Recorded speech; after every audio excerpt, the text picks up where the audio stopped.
Let's start. सो अब हम चालू करेंगे कारो 2020, लेकिन ये कारो 2020 आपके लिए कितना अप्लीकेबल होगा ये तो इंस्टीट्यूट ने डिफाइन करके नहीं दिया, सीधे कह दिया कारो 2020 इज एप्लीकेबल। सो जब सीधे कह दिया कि कारो 2020 इज एप्लीकेबल तो फिर होल हार्टेडली ही कारो को पढ़ना पड़ेगा। सेक्शन 143(11) जिसमें ये कहा गया, सेक्शन 143(11) जिसमें ये कहा गया कि भाई सेंट्रल गवर्नमेंट को ये पावर है कि वो ऑर्डर जारी करके कुछ कंपनियों के ऑडिटर को कह सकता है कि आप एडिशनल रिपोर्टिंग करो। तो central government in consultation with ICAI ने 143(11) के अपने पावर का इस्तेमाल करते हुए एक ऑर्डर बनाया जिसको आप और मैं अब कारो 2020 के नाम से जानते हैं।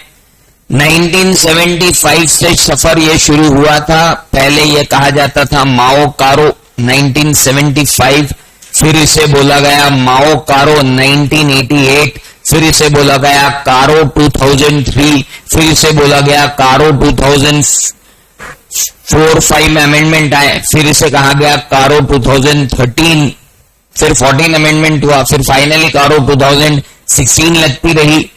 अब आज जाकर के ये हो गई है कारो 2020। तो कारो 2016 से चेंज होकर ये कारो 2020 हो गई।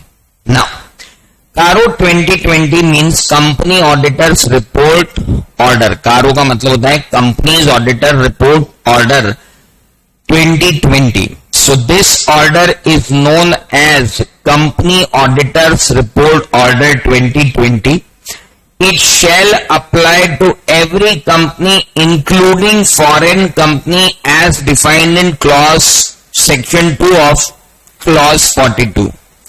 You all know that foreign company हम किसको कहते हैं?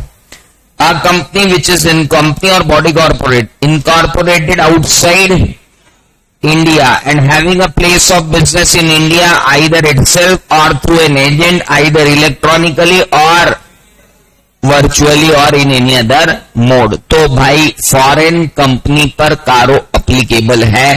पहला पॉइंट तो यहां से ये निकाल कर क्लियर कर लिया जाए। मैंने सबको ये ऑर्डर भिजवाया है एज इट इज। आप अपनी कॉपी में सिर्फ इस ऑर्डर के ऊपर जो मैं पॉइंट लिख रहा हूं उसके बाद मैं ये ऑर्डर की कॉपी, जो पॉइंट में यहां लिख रहा हूं, इस ऑर्डर की कॉपी आप तक भेज दूंगा, तो आप भी उस पॉइंट्स को नोट डाउन कर लेना। See it shall apply to every company including foreign company. तो ये एक पहला पॉइंट है कि ये फॉरेन कंपनी पर भी अप्लीकेबल होता है।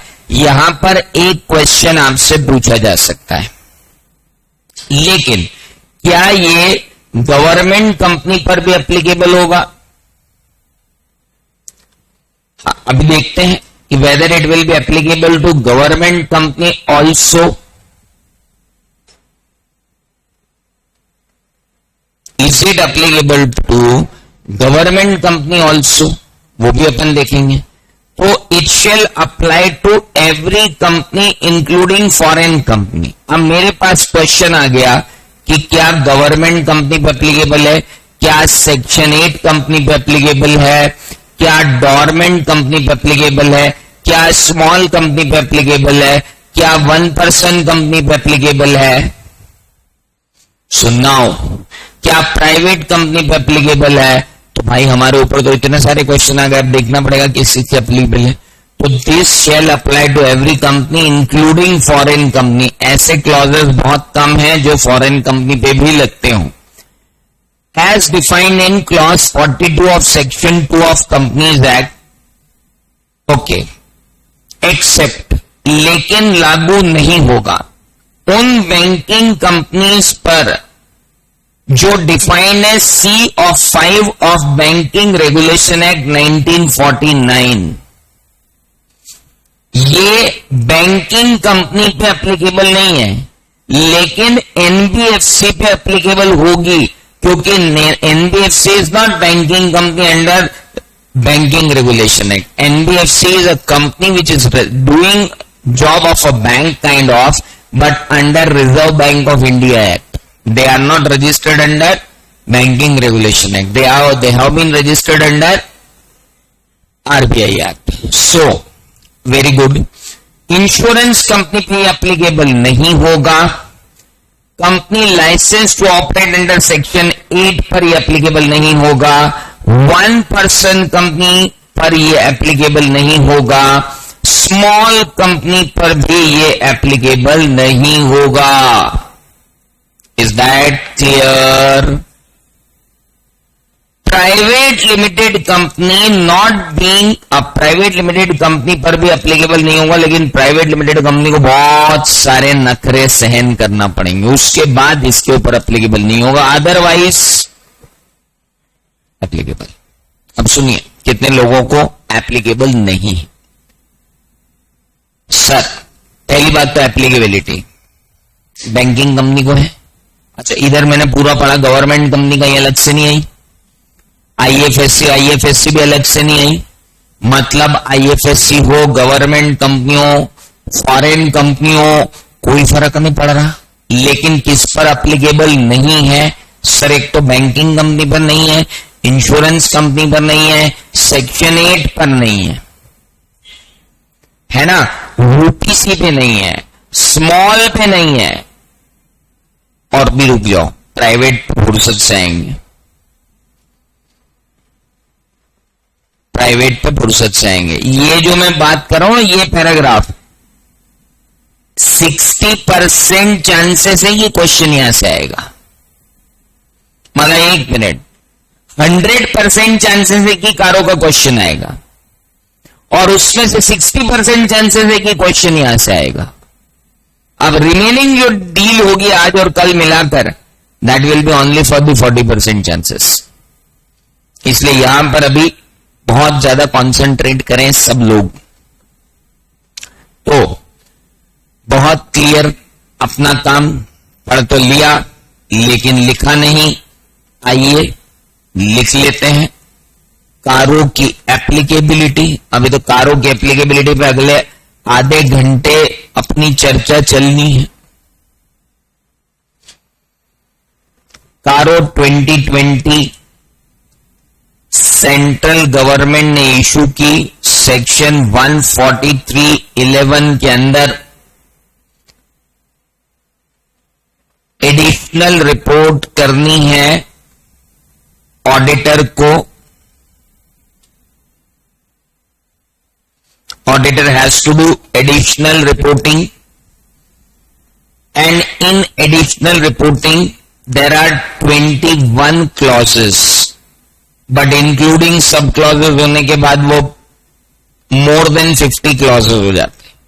सब clauses इतने सारे हैं, लेकिन हैं 21 clauses under the CARO as against only 16 clauses under CARO 16. They have 21 clauses. Now, applicability.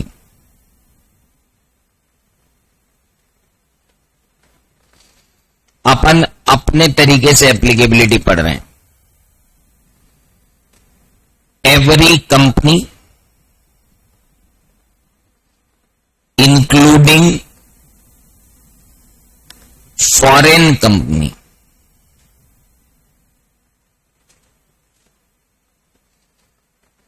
but excluding, किनको एक्सक्लूड कर रहे बाबा? सबसे पहले बैंकिंग कंपनी,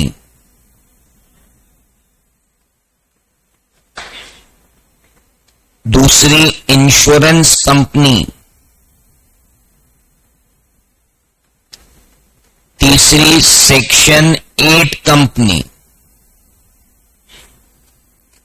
अगली small company, OPC company, and what about अब आते हैं, नया मोर्चा खोलते हैं, private company if it complies with all the following condition.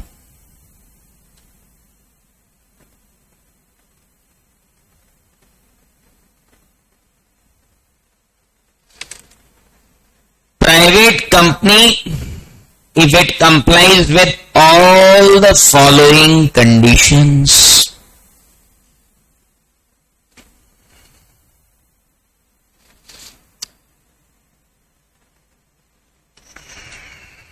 यानी every company including foreign company में मैं यहां लिख दूं कि गवर्नमेंट कंपनी में भी एप्लीकेबल है और एनबीएफसी पर भी एप्लीकेबल है. कभी आपको वो पूछ ले कि इन पर एग्जम्पशन तो नहीं है, तो ऐसी तो कोई एग्जम्पशन यहां नहीं दिख रही कि government company, NBFC, electricity company, dormant company, इनको कहीं कोई छूट दी हो, ऐसा तो कहीं प्रतीत नहीं हो रहा भाई साहब. तो इन पे तो एप्लीकेबल है ही. स्पेशल एक्ट की कोई कंपनी है तो वो उन्होंने अलग से नहीं बोला, तो वी कैन नॉट से. इसका मतलब कारो एप्लीकेबल रहेगी. अब सुनिएगा ध्यान से कि क्या कारो एप्लीकेबल रहेगी सिर्फ हेड ऑफिस पर या ब्रांच पर भी. तो mind it very carefully. Caro is applicable to whole company means branch auditor has also to report under Caro. Branch auditor को भी Caro पर रिपोर्ट देनी होगी. सब्सिडरी की बात मैंने नहीं की, मैंने अभी सिर्फ किसकी बात की है, ब्रांच. सब्सिडरी के बारे में मैं बाद में बात करूंगा. तो भाई साहब एवरी कंपनी के बाद अगर हम यहां लिख लें इंक्लूडिंग इट्स ब्रांचेस,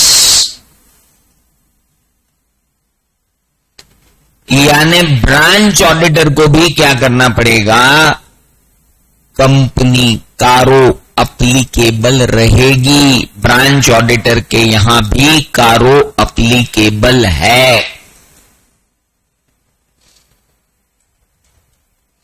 भाई एप्लीकेबिलिटी पे मैं अभी कम से कम 20 मिनट पढ़ाऊंगा, और क्योंकि क्वेश्चन आएगा ही, और क्वेश्चन ऐसा लटकता झटकता क्वेश्चन आता है ना, आदमी को समझ नहीं आता कि हो क्या गया.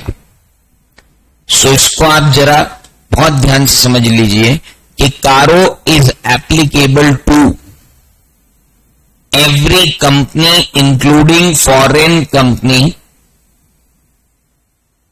Including its branches, but excluding banking company under banking regulation act, insurance company under insurance act, section 8 company, small company, OPC company, and then comes private company. लेकिन इक्वली एप्लीकेबल है किसको,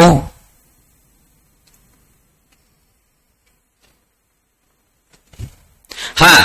अब अगर ये इधर जो लिख रहे हैं ये इसमें फॉल हो जाए तो बात अलग है. अरे बाबू समझो ना यार, अगर कोई एनबीएफसी प्राइवेट लिमिटेड कंपनी है जो नीचे लिखी हुई सारी शर्तें पूरी कर रही तो हो जाए, फिर क्या दिक्कत है. ओहो,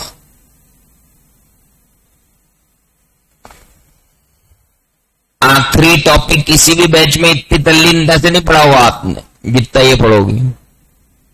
नाउ इंपॉर्टेंट इज कि ये बहुत मतलब मोस्ट इंपॉर्टेंट आएगा, मतलब इसमें से ही क्वेश्चन आते हैं मैक्सिमम टाइम. तो एप्लीकेबल है कि नहीं, बाकी फिर बिकते रहते हैं अलग से. चलिए, सो प्राइवेट कंपनी के ऊपर आ जाए हम अपन. इसमें किसी को कोई दिक्कत यहां तक. अब और आगे,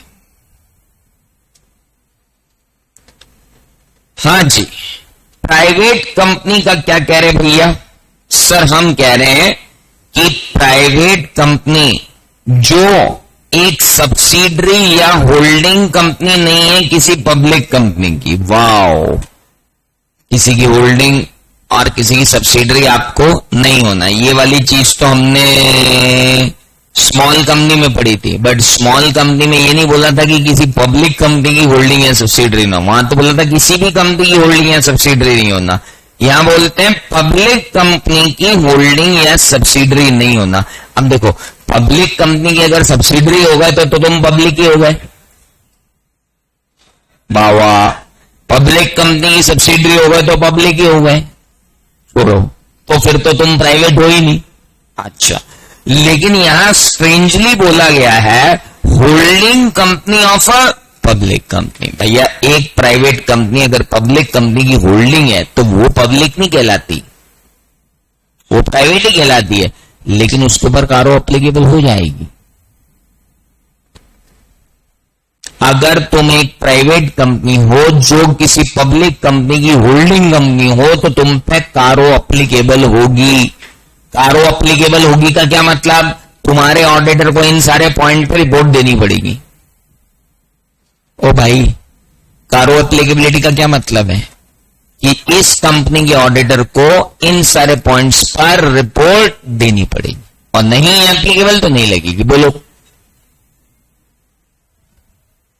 क्या? प्राइवेट लिमिटेड कंपनी की जो सब्सिडरी पब्लिक है उसको तो कारो लगेगा ना, वो अपने स्टैंड अलोन में तो कारो लगाएगी ना,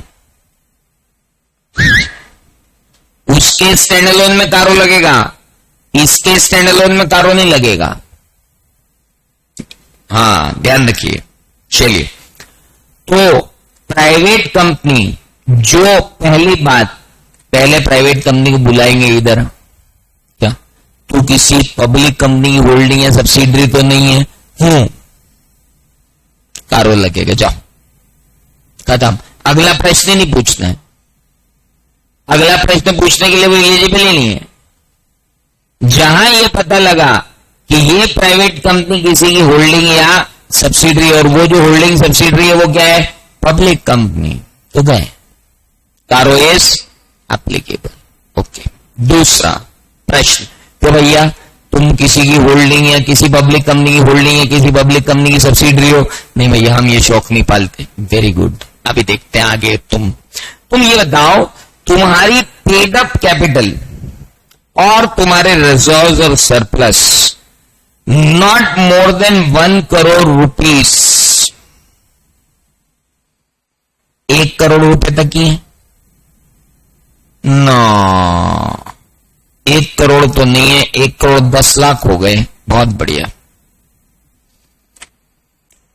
तुम्हारा पेड अप कैपिटल और तुम्हारे रिजर्व और surplus not more than 1 crore as on the balance sheet date 31 March 2021 के दिन का, 22 के दिन का। अभी तो कारो अभी लग रही है, तो 31 मार्च 2022 के दिन तुम्हारा टर्नओवर जो दिख रहा है, सॉरी, तुम्हारी जो पेड अप कैपिटल लिख रही है और तुम्हारे जो रिजर्व दिख रहे हैं, अगर वो 1 करोड़ रुपीस से ज्यादा नहीं है, क्या बोला मैंने? पेड अप कैपिटल और रिजर्व 1 करोड़ रुपए से ज्यादा नहीं है, यानी 1 करोड़ तक है तो चलेगा।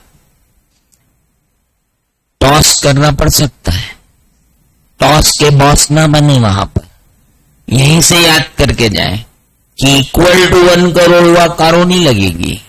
1 करोड़ क्रॉस किया, कारो लग जाएगी। और सुनो, तुमने अगर होल्डिंग सब्सिडरी पब्लिक कंपनी की शौक पाल रखे तो फिर ये 1 करोड़ मत देखना, तुम तो पहले निकल लियो, तुम पे तो कारो अप्लीकेबल है। अरे अंकल आंटियों, डोंट फील मिजरेबल, क्योंकि ये तो टॉपिक ही ऐसा है और ये ऐसा ही चलेगा, है ना? इसमें कोई दया नहीं होगी। अगर आप अच्छे से समझ जाते हो तो नंबर आएंगे, नहीं समझते हो तो अगली बार जब समझोगे तब आएंगे। चॉइस आपकी है, कब समझना है ये आपको देखना है। आगे बढ़ते हैं। सो प्राइवेट लिमिटेड कंपनी का पहला परीक्षा हुई कि किसी पब्लिक की होल्डिंग सब्सिडरी नहीं बनना। दूसरा, 1 करोड़ तक की शेयर कैपिटल प्लस रिजर्व लेके घूमना। तीसरा, देखो तुम्हारी टोटल बोरोइंग एक्सीड तो नहीं कर रही 1 करोड़ रुपए from bank, from financial institution at any point of time during the financial year. 21-22 के अंदर किसी भी एक दिन अगर बैंक एफआई दोनों से लिए गए बोरोइंग का टोटल 21-22 में किसी भी दिन 1 करोड़ को ऊपर चला गया कि बराबर ऊपर चला गया, तो आप पर कारो लगेगी। Is that clear? अब borrowing from bank and borrowing from financial institution, अब सब फाइनेंशियल इंस्टीट्यूशन में एनबीएफसी आएंगे कि नहीं आएंगे? फाइनेंशियल इंस्टीट्यूशन की डेफिनेशन में एनबीएफसी आते, बिल्कुल आएंगे। पब्लिक फाइनेंशियल इंस्टीट्यूशन नहीं बोला उसने, हाँ ध्यान रखें, he talked about financial institution, NBFC will come along, आएगी। तो sir total borrowing exceeding 1 crore rupees from bank FI at any point of time, 31 तारीख को नहीं देखना है, किसी भी दिन उचक के 1 करोड़ के ऊपर गए तो भले 31 मार्च को 80 लाख पे आ गए, उससे मतलब नहीं है, कारो अप्लीकेबल है भाई साहब। ओ हेलो, आगे बढ़े, गुड। एंड फिर एक और चीज, which does not have total revenue disclosed in schedule 3 to the companies act including revenue from discontinued operation exceeding 10 crore rupees during the financial year as per financial statement. Turnover भी डाल दिया, कितना? 10 करोड़।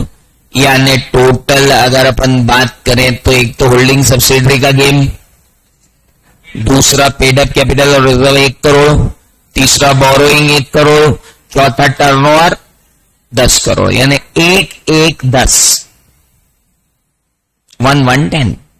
अपन ने कितने याद करें? 10-50-50-50 वो याद किया था 139(2) के लिए, है ना? 25-50, 100-200 और 100-200 याद किया था 138 के लिए। उसमें भी एक्सीडिंग और मोर देन में बहुत लफड़े हैं, है ना? अरे मत याद दिलाओ सर, फिर ऑडिट कमेटी में पढ़ा था, वो तो याद ही नहीं अपने को क्या फार्मूला था। 25-35 नहीं, वो तो कॉस्ट रिकॉर्ड में था। मैं ऑडिट कमेटी 177 की बात कर रहा हूं। हाँ 10-50-100 था ना वहां, हाँ 10-50-100 ऐसे एक्सीडिंग ऑर्डर। 10 क्या था और 50 और 100 हमेशा बड़ा तो टर्नओवर ही रहता है, गुड। और उसके बाद आए थे कॉस्ट रिकॉर्ड्स पे, ऑर्गेनाइज 25-35, अरे वो 25-35 था ना भैया, और फिर था 75 से ऊपर एक्सपोर्ट SEZ और वो, गुड। और अभी एक आ गई 1-1-10, 1 करोड़ 1 करोड़ एंड 10 करोड़। ये थ्रेशोल्ड तो आपको सारी की सारी कॉपी में एक जगह लिखनी है और रिवीजन रोज करना है, और ये देखते हुए कि एक्सीड ही नहीं कि मोर देन और इक्वल टू कि मोर देन। चलिए इतनी नहीं होगी सर अपने से पढ़ाई, कोई बात, 2-4 बार में अपने आप याद हो जाता है। नाउ तो भाई लोग प्राइवेट लिमिटेड कंपनी के बारे में आइए अब लिख लेते हैं। अभी आंखें खोल देने वाले सच सामने आएंगे कृपया इसे ये न समझे कि उधर इन्होंने पढ़ा दिया और इधर लिखा रहे हैं। अब यहां पर जैसे ये government company, NBFC, electricity company, government company खुल के आई थी, ब्रांचेस खुल के आई थी, यहां बहुत सारे आंखें खोल देने वाले, सच सामने आने वाले। तो with all the following conditions, भाई साहब, complies with all the following condition, भाई साहब, ऑल द फॉलोइंग कंडीशन। पहला, should not be holding or subsidiary of public company। दादा, प्राइवेट कंपनी की हो जाऊं तो चलेगा? चलेगा। यहां पर पब्लिक है तो बाबू यहां लिख not private.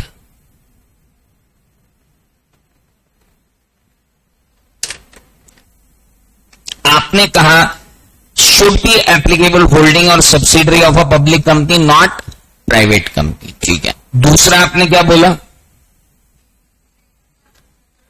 Paid up share capital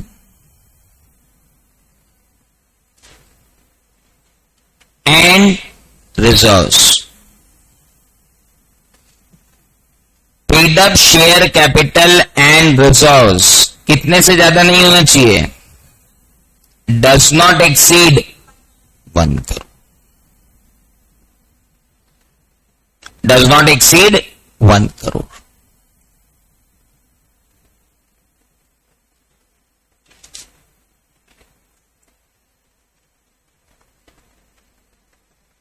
now paid up share capital and reserve should not be more than 1 crore. अब मुझे पेड अप कैपिटल बताओ क्या होगी? पेड अप कैपिटल में मैं preference share capital plus equity share capital दोनों को include कर लूं? बिल्कुल आएंगी, दोनों आएंगी। अच्छा, रिजर्व में मैं सारे रिजर्व इंक्लूड कर लूं क्या?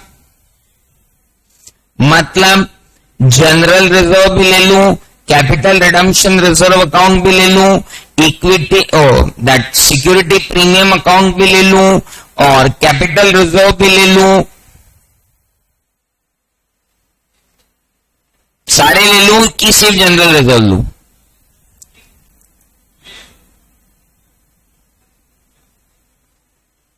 All reserves. ये ध्यान रखना, देयर इंक्लूड्स ऑल रिजर्व्स। नहीं, यहां पे गाइडेंस नोट कारो का आया, उसने बहुत क्लियरली डिफाइन कर दिया। क्या डिफाइन कर दिया? सारे रिजर्व्स आएंगे, कमिटेड, अनकमिटेड, फ्री, सब,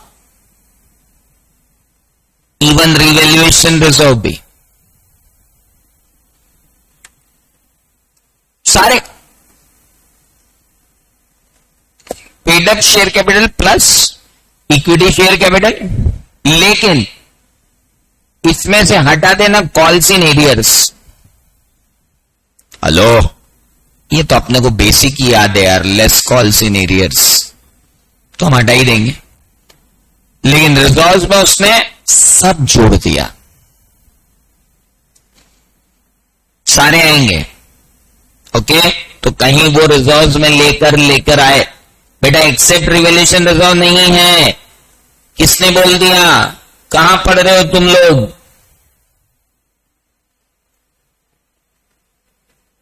अंकल, सारे जो यहां नहीं लिखे वो भी, workman compensation reserve, dividend equalisation reserve, जो भी रिजर्व ले रखे वो सब, सारे रिजर्व्स इंक्लूड होंगे। Did you get my point? आगे बढ़े, चलिए, तो रुक जाओ अभी। कब?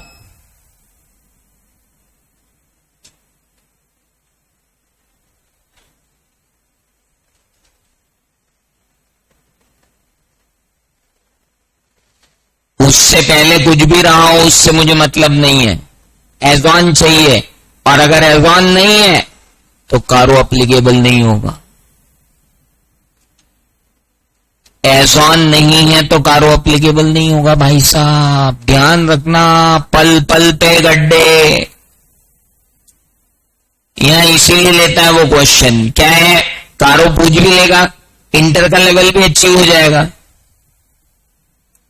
पल पल पे गड्ढे भाई साहब। तीसरा क्या है,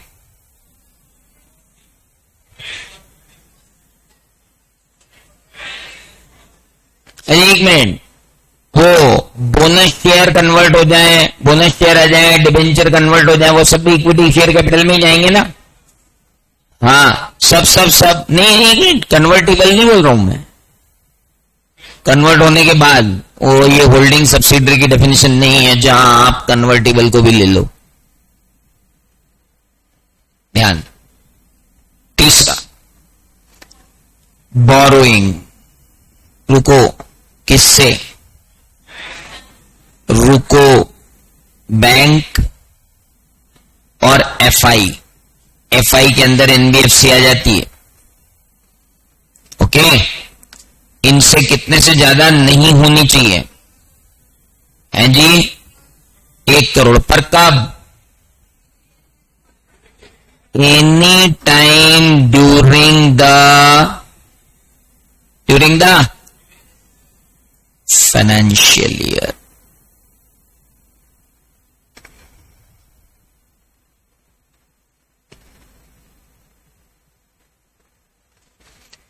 any time during the financial year.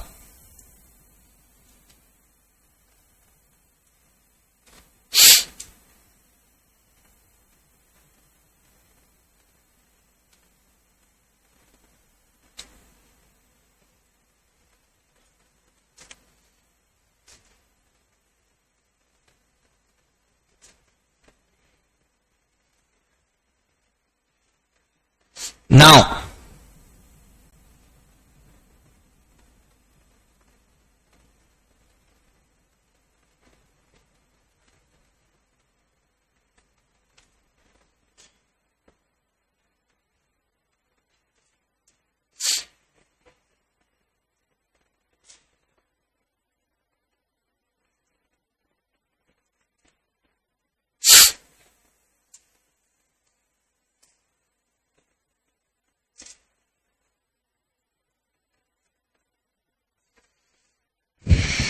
Hello,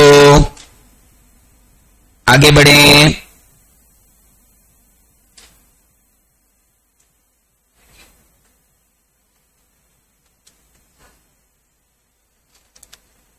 अब बोरोइंग्स के अंदर कौन सी बोरोइंग्स आएगी, फंड बेस्ड की non fund based. Fund based का मतलब पैसा लिया है ना, नॉन फंड बेस्ड मतलब guarantee, bank guarantee, LG. Hello, तो अगर आपने गारंटी ली हुई है तो गारंटी को इंक्लूड नहीं करना है जब तक कि गारंटी इन्वोक नहीं हो गई हो। मतलब आपने इंदौर के एक बैंक गारंटी दे दी लंदन के एक बंदे को, और फिर लंदन के बंदे को पेमेंट नहीं किया तो आपकी बैंक को पेमेंट करना पड़ा। अगर बैंक ने पेमेंट कर दिया है तो बोरोइंग है, नहीं तो बोरोइंग नहीं है। खाली गारंटी बोरोइंग नहीं कहलाती। Oh hello, so only fund based.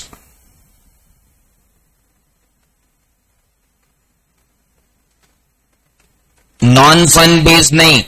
यूं तो बैंक हमारे लिए बहुत सारे एलजी बीजी खोल देती है, लेकिन एलजी बीजी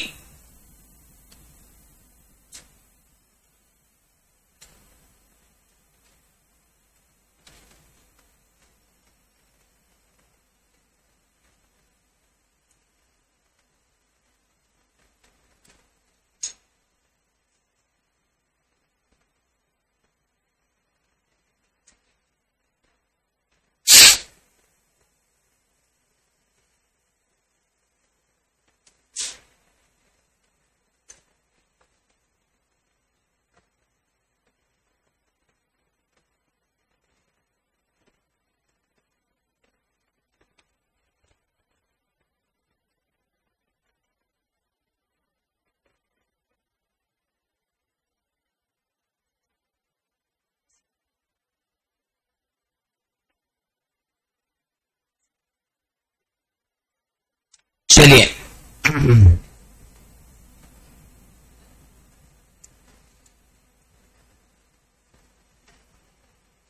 आगे बढ़े, अगली बात करें। अगली बात क्या है? टर्नओवर। चौथी बात,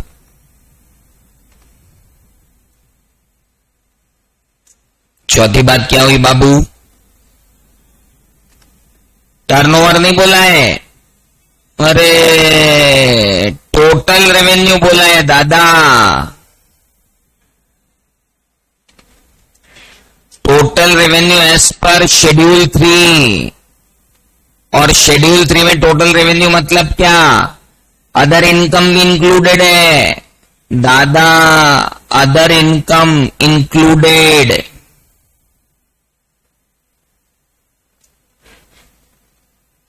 hello, other income is included, is that clear? Other income include की जा रही है। Sir, paid up share capital में application money received but allotment due include करेंगे क्या? ना, शेयर कैपिटल में एंट्री कहाँ डाली अभी? नहीं आई। चलिए, total revenue as per schedule 3 other income included, ये कितने से ज्यादा नहीं होना चाहिए? 10 करोड़। अच्छा ये बताओ, should be net of GST और इंक्लूडिंग जीएसटी? इंक्लूडिंग जीएसटी की एक्सक्लूडिंग जीएसटी? एक्सक्लूडिंग जीएसटी मतलब नेट ऑफ जीएसटी, जीएसटी हटाने के बाद। और अगर सेल्स रिटर्न है तो वो भी हटाने के बाद? ओ भाई, सेल्स रिटर्न भी हटाने के बाद। गुड। अच्छा, ये टर्नओवर एज ऑन देखना है कि ड्यूरिंग द ईयर देखना है? पढ़ के देखो, आपको मोबाइल पे दिया हुआ है। ने बोला तो ड्यूरिंग द ईयर है, लेकिन क्या 31 मार्च को सेल्स रिटर्न आएगी तो क्या हटाऊंगा नहीं मैं? हटाऊंगी। तो ड्यूरिंग द ईयर बोलने का कोई सेंस नहीं है, क्योंकि अगर 31 मार्च को सेल्स रिटर्न आ गई तो क्या हटाऊंगा नहीं मैं? हटाना ही पड़ेगा। तो ड्यूरिंग द ईयर बोल रहे हैं वो ठीक है, but it does not, it वो तो नेट ही लेंगे एज ऑन 31 मार्च जो टोटल आएगी, और वो तो ड्यूरिंग द ईयर बोलना ही पड़ता है क्योंकि पीएनएल ड्यूरिंग द ईयर होता है। हेलो मेरे बच्चों, आगे बढ़े। भाई साहब, ये यहां पटक पटक के मारता है यार, ये हर पॉइंट पे पटक पटक के मारता भाई, क्या करें अब बताओ? अभी सुनो, एक बार इतना जबरदस्त मारा कि लोग 2 अटेम्प्ट तक नहीं उठ पाए। क्या पूछा क्वेश्चन कि भैया जैसे 20 अपन 2022 में, तो बोलते हैं इस साल सेल्स रिटर्न हुई 2021-22 की 2 लाख, और 2019-20 की 3 लाख, और 2018-19 की 4 लाख हुई सब इस साल, बीते 3 साल पहले थे। बच्चा बोले यार इसकी 12 वजह, इस साल के टर्नओवर में से इस साल की सेल्स रिटर्न ही हटाऊं कि पिछले सालों की सेल्स रिटर्न जो इस साल हुई वो भी हटाऊं? भाई दिमाग लगाते क्रांतिकारी, और हटा के आ गए, बोला कारो एप्लीकेबल ही नहीं है। अब आके और अपने से फाइनल में आया था, ये इंटर में नहीं आया था, पर ये आ जाएगा इंटर में। फाइनल वाले फोन लगा रहे, सर देखा क्या निपटाया इंस्टीट्यूट ने? बोला क्यों, क्या हुआ? और बोलो आज कारो को क्वेश्चन पूछ लिया, पिछले 2 साल की सेल रिटर्न उसने हटवा दी थी, अपन हटा के आ गए, तो कारो एप्लीकेबल ही नहीं है। मैंने कहा तू एक बात बता यार भाई, कि 11th से तू पढ़ रहा है और फाइनल तक मैंने पढ़ा लिया, किसी एक टीचर ने तेरे को बोला कि सेल्स रिटर्न किस ईयर की है सिवाय जीएसटी के? जिसमें इनपुट टैक्स क्रेडिट इधर उधर करनी पड़ती? बोले नहीं। तो उन्होंने कहा फिर क्यों दिमाग लगाया? सेल्स रिटर्न ही होती है, किसी भी साल की हो, उससे क्या फर्क पड़ता है, हटाओ वहां से। तो सारी सेल्स रिटर्न हटेगी, और हटेगी उसके बाद डिसाइड होगा कारो लगेगी कि नहीं लगेगी। भाई हटाया ही नहीं, 1 साल का हटाया, 2 के हटाया ही नहीं, बोला कारो लगेगी। अब आप हटाओगे नहीं और बोल दो कारो लगेगी तो गड़बड़ हो जाएगा। आपको सारी सेल्स रिटर्न हटानी है, किसी भी साल की हो उससे मतलब नहीं। जीएसटी भी हटा लियो। ब्रांच का टर्नओवर इंक्लूड करना है क्या? बावले, टोटल टर्नओवर में ब्रांच का टर्नओवर भी आएगा। हम पूरी कंपनी का ही लेना है, वो तो टोटल टर्नओवर आएगा। अब फिर क्या बोलता लूं, ब्रांच का टर्नओवर इतना ज्यादा नहीं है, कारो लगेगी क्या? अब तू ब्रांच पे का कारो लगाना, कारो कंपनी पे लग रही तो ब्रांच पे ऑटोमेटिकली लग रही है। तुम ब्रांच का टर्नओवर मत देख लेना, किसी दिन वोट डालेगा नहीं तो वहां पे जाके बोले ब्रांच का टर्नओवर कम है तो ऑडिटर ने बोले मैं तो कारो नहीं लगाऊंगा। दादा पिताजी पे लगी है तो बच्चों पे तो ऑटोमेटिकली लगेगी। हेलो, और बच्चों का टर्नओवर मत देखने लग जाना। और बहुत लफड़े भाई साहब कारो की एप्लीकेबिलिटी पे, और पुराने क्वेश्चन मत सॉल्व कर लेना, वहां थ्रेशोल्ड अलग थी तो अब कोई क्वेश्चन भी नहीं सॉल्व करने के लिए, सारे नए ही बनेंगे एकदम। नहीं तो पता चला पुरानी आरटीपी पुराने सजेस्टेड सॉल्व कर लिया और 25 करोड़ 25 लाख में निपटा के आ गए। अंकल ये जो 1-1-10 है यही है। हेलो, ध्यान से। तो भाई साहब अभी रुको, सुनो, बात खत्म नहीं है, चालू हुई है। कारो किस पे एप्लीकेबल है? और वो बोले भाई साहब एप्लीकेबिलिटी सब पे एप्लीकेबल है ना। अब एक बहुत इंटरेस्टिंग बात बताता हूं आपको। मैं जालंधर गया था सेमिनार लेने के लिए जब कारो 13 आया था, कारो 16 आया था तब। तो वहां पे मैं उनको एप्लीकेबिलिटी समझा रहा था, सारे चार्टर्ड अकाउंटेंट्स को, खूब सारे ढेर सारे बैठे हुए। उसमें एक सरदार जी ने उठ के मेरे को बोला, असीम भाई you are explaining very well, whatever explained you I got understand, but I have given standing orders in my office that every company should have this particular report. Why to waste time? Why to waste time in determining whether caro is applicable or not? Her company पे लगा दो। और मैंने कहा मालिक अगर हर company पे लगाना होता तो वो ये लगाते क्यों? और आपको 2 पेज दिख रहे हैं कारो के, वो 2 पेज नहीं है, वो 500 पेज के वर्किंग पेपर है जो लगेंगे।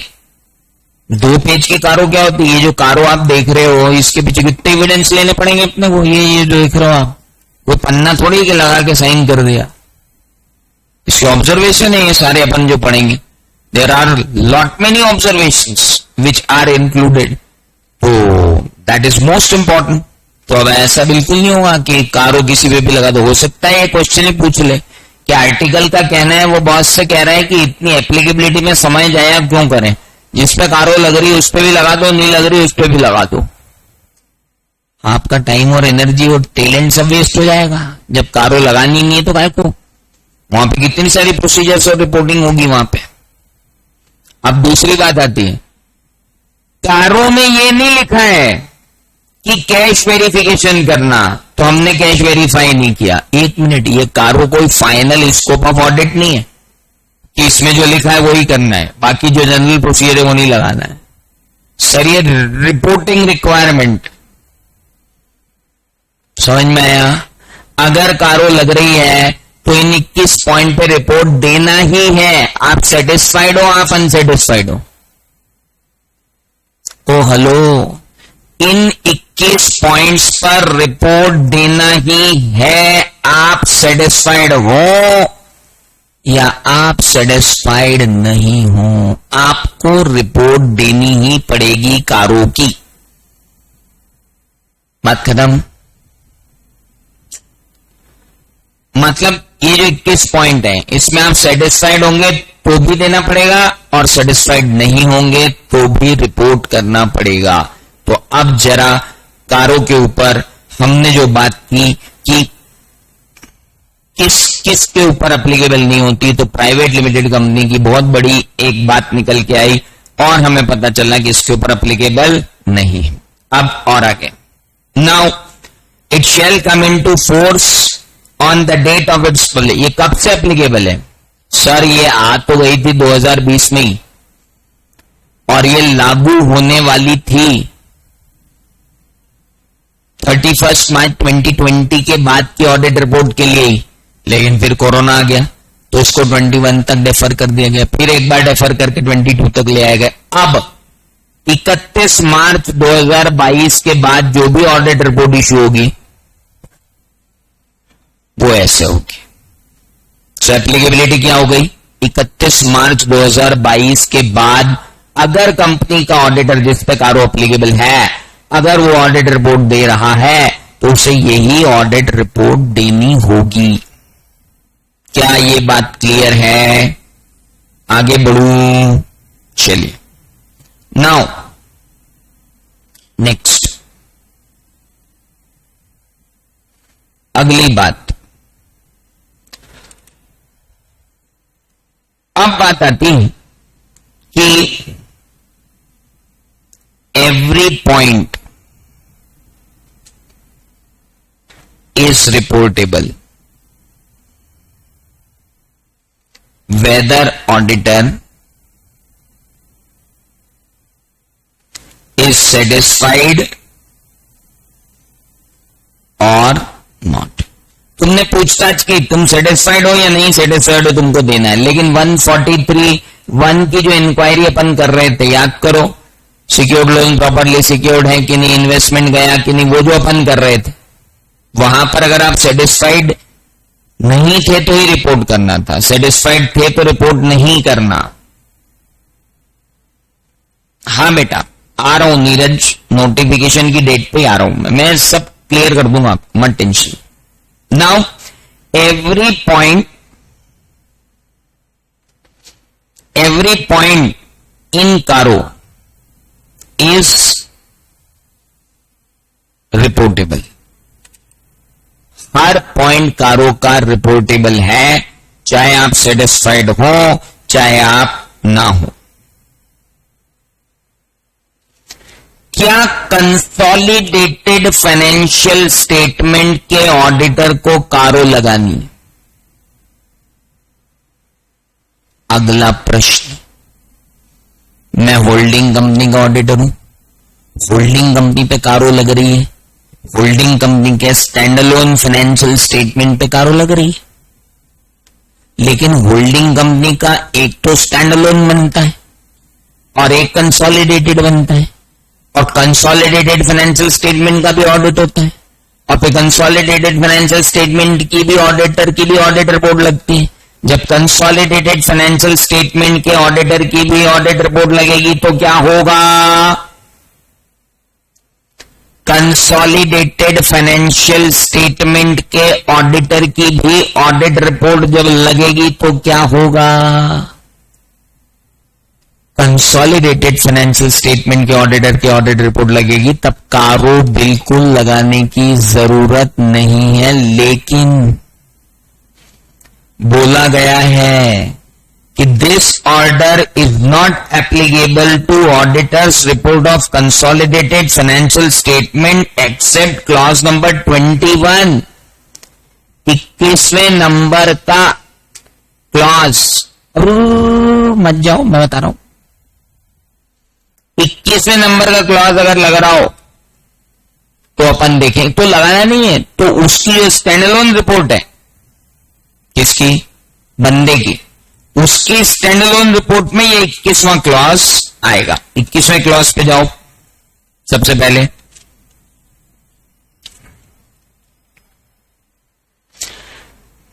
where there have been any qualification or adverse remarks by the respective auditors in company's audit report of the companies included in consolidated financial statement. If yes, indicate the details of the companies and paragraph numbers of Caro report contained in qualification or adverse remark. मतलब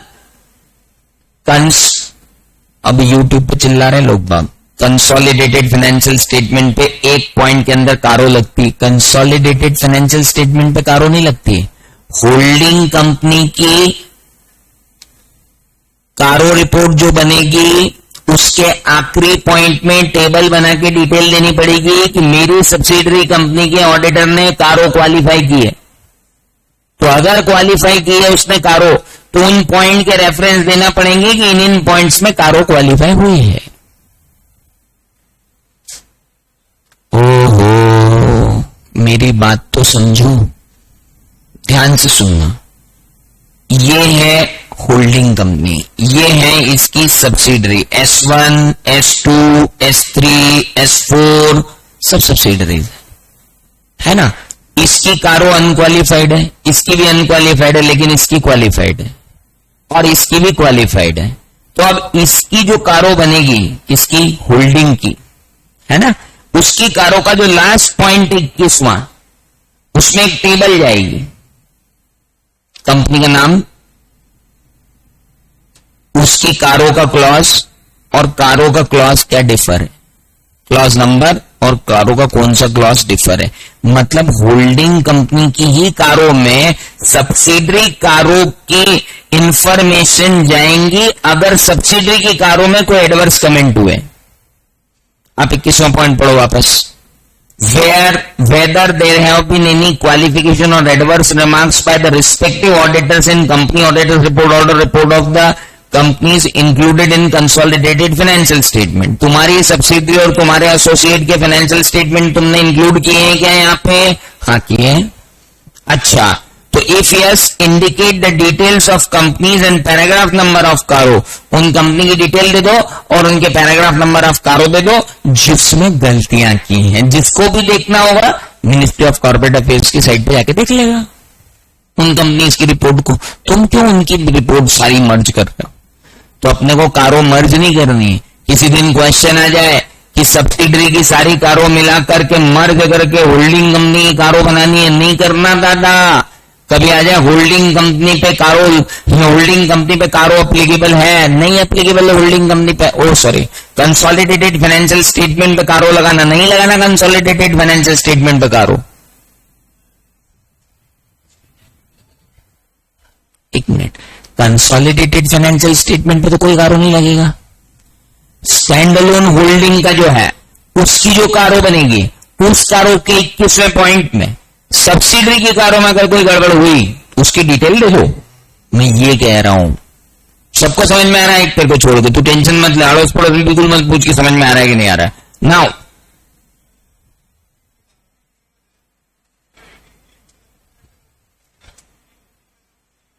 एक minute, holding company पे कारो applicable है तो subsidiary company पे कारो applicable होगा क्या? एक मिनट, पहले उस सब्सिडरी कंपनी को तो देख लो। हाँ एक मिनट, ये प्राइवेट कंपनी है, ध्यान से सुनना, ये प्राइवेट कंपनी है, हाँ इस पे कारो लग रही है, हाँ इसकी एक सब्सिडरी है, हाँ उस सब्सिडरी पे कारो लगेगी क्या? एक मिनट, वो सब्सिडरी, पहली बात वो सब्सिडरी किसकी है? प्राइवेट कंपनी की है, तो अब उसको इंडिविजुअली देखना पड़ेगा कि उसको लगे। पर अगर ये पब्लिक कंपनी होती और ये प्राइवेट होती तो बचता ही क्या है, लगेगी। तो आपको इंडिविजुअली ये सारे क्वेश्चन जो आप पूछ रहे हो ना, ये बिल्कुल आने लायक क्वेश्चन है। आप सोच के देखो, एक कंपनी होल्डिंग कंपनी है, अब आप यहां बना लो कि अगर ये होल्डिंग कंपनी है और ये होल्डिंग कंपनी पब्लिक कंपनी है, तो इसकी तो सारी ही प्राइवेट कंपनी जो है वो क्या हो गई? पब्लिक हो गई। तो इन पे तो कारो एप्लीकेबल होगी, क्योंकि ना तो ये बैंकिंग है, ना ये इंश्योरेंस है, ना ये सेक्शन 8 है, ना ये स्मॉल है, ना ये 1 पर्सन है, और ना ये प्राइवेट है जिनकी कोई होल्डिंग और सब्सिडरी पब्लिक ना हो। तो इन पे तो सब पर कारो एप्लीकेबल होगी। अच्छा, लेकिन ये होल्डिंग कंपनी जो है वो प्राइवेट कंपनी, और उसकी हम क्या है, बहुत सारी प्राइवेट कंपनीज क्या है? सब्सिडरी है।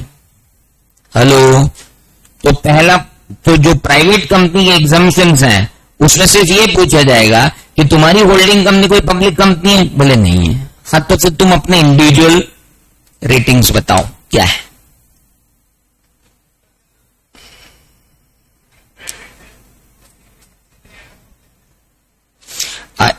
अब मान लो होल्डिंग प्राइवेट है और उसकी सब्सिडरी पब्लिक, तो इस पे तो लगी गई ना प्राइवेट, होल्डिंग पे भी लग गई, भले वो प्राइवेट हो, इस पे तो लगी गई ना, क्योंकि उसकी एक सब्सिडरी क्या हो गई, पब्लिक हो गई, तो आना ही आना है।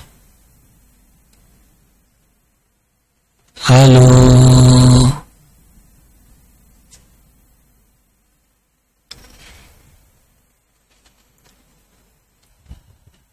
अब इंपॉर्टेंट बात कि एक पॉइंट और है भी,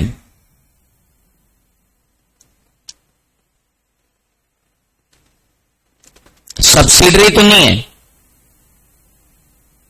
एसोसिएट और जॉइंट वेंचर।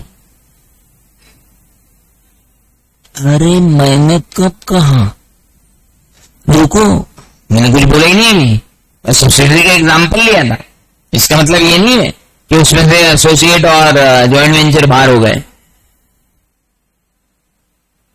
ओ अंकल आंटियों, वापस पढ़ो point number 21, whether there have been any qualification or adverse remark by respective auditors in company auditor reports of companies included in consolidation। उसने सब्सिडरी कब बोला,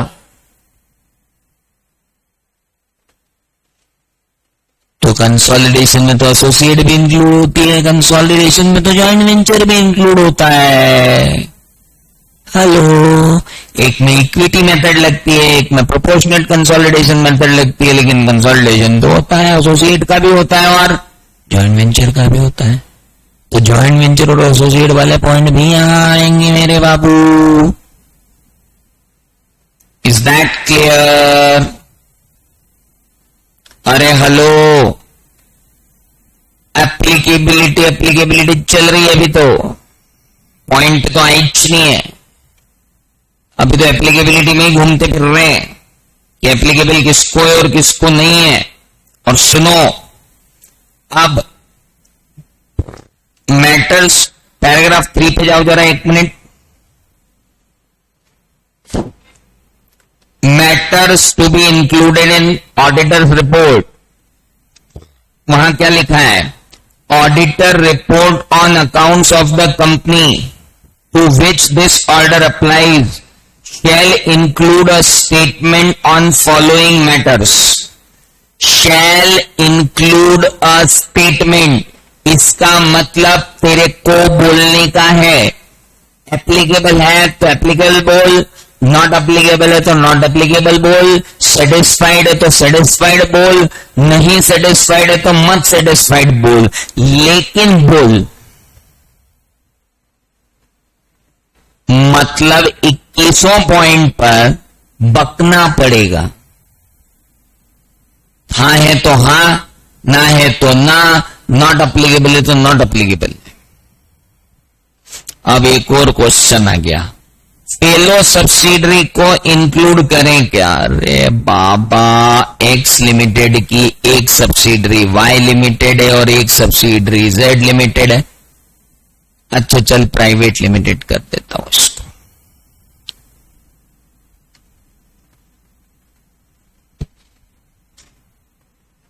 है ना, मजा आएगा। सुनो बेटा, इस पे तो कारो एप्लीकेबल है ही और इस पे भी है ही,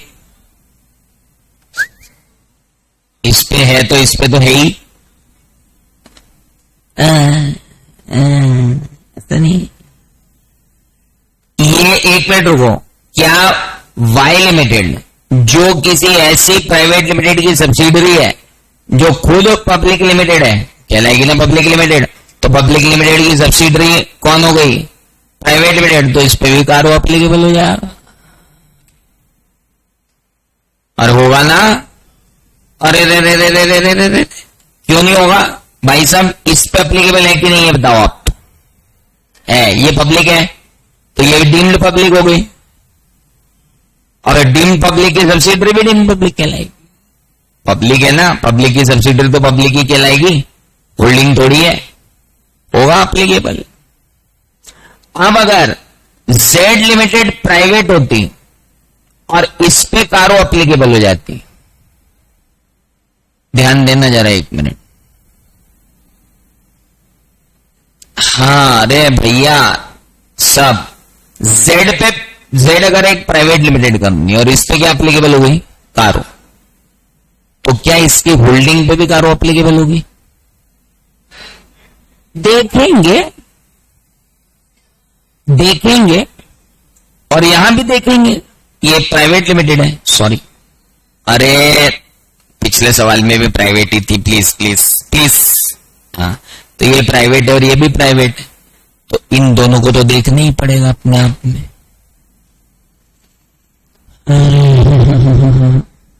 और ये अगर लिमिटेड हो जाती ना भाई साहब, पिछले प्रॉब्लम में बता रहा था कि ये अगर लिमिटेड हो जाती तो ये भी लिमिटेड और ये भी लिमिटेड हो जाती, तो सब पे कारो लग जाती। बस यही बता रहा था। हेलो, लास्ट वाला एग्जांपल वापस। ओए होए, ये प्राइवेट है, ये प्राइवेट है, प्राइवेट की होल्डिंग प्राइवेट है, तो प्राइवेट पर अगर कारो लग गई तो उसकी होल्डिंग पे कारो लगने वाली नहीं है, वो डिसाइड करेंगे कि क्या है। और ये भी प्राइवेट है तो ये भी डिसाइड करेगा कि क्या है। मेयर फेलो सब्सिडरी हो जाने से थोड़ी आप कारो एप्लीकेबल हो जाएगी। भाई साहब ये तो बहुत ज्यादा हो गया, मतलब गजब ही हो गया।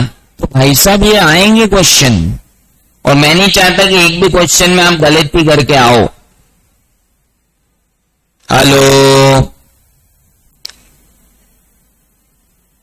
और कोई डाउट? डिसाइड करेंगे मतलब कैसे, कैसे डिसाइड करेंगे, ये तो किया, डिसाइड करेंगे कैसे क्या। अगर सब्सिडरी पर कारो एप्लीकेबल नहीं है एंड जनरल ऑडिट रिपोर्ट में एडवर्स रिमार्क्स हैं, तब बेटा अपन जो मेन ऑडिट रिपोर्ट बनाएंगे उसमें इंक्लूड करेंगे। प्राइवेट की सब्सिडरी पब्लिक है तो प्राइवेट कंपनी को क्या बोलेंगे, प्राइवेट ही कहलाएगी, प्राइवेट ही कहलाएगी, प्राइवेट ही कहलाएगी। रमनदीप, प्राइवेट की सब्सिडरी पब्लिक हुई तो प्राइवेट ही कहलाएगी, लेकिन कारो एप्लीकेबल इसलिए हो जाएगी क्योंकि कारो में एग्जम्पशन नहीं है अगर आप पब्लिक कंपनी की होल्डिंग हो तो। अरे राम राम राम राम राम।